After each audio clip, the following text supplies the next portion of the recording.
அந்த கடல் ஒரு வாய்க்கால் மாதிரி தெரிஞ்சுச்சான். அவ்வளவு சின்னதா இருக்கு அவருக்கு.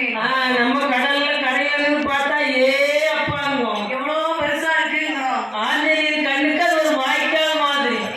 சுரும்ப எடுத்து நிறுத்துறார். 5வது கடல்ல வராரு, மேல போறாரு, கீழே வராரு, மேல போறார், கீழே வராரு. என்னாச்சு? என்ன இதுல ஏதோ ஒண்ணு இழுக்குத, இங்கிட்டு போக முடியல, இங்கிட்டும் போக முடியல. அப்படின்னு கீழே வராரு. அவர் வாலு அப்படி யமபாஸ் மாதிரி வீசுனான். அப்பா அவ்வளவு வேகம்.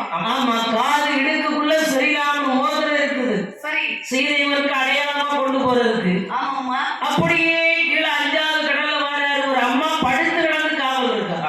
அப்பா படுக்கிறதுக்கு இடம் இல்லைன்னு நடுக்கடலுக்குள்ள வந்து படுத்திருக்கா. உடனே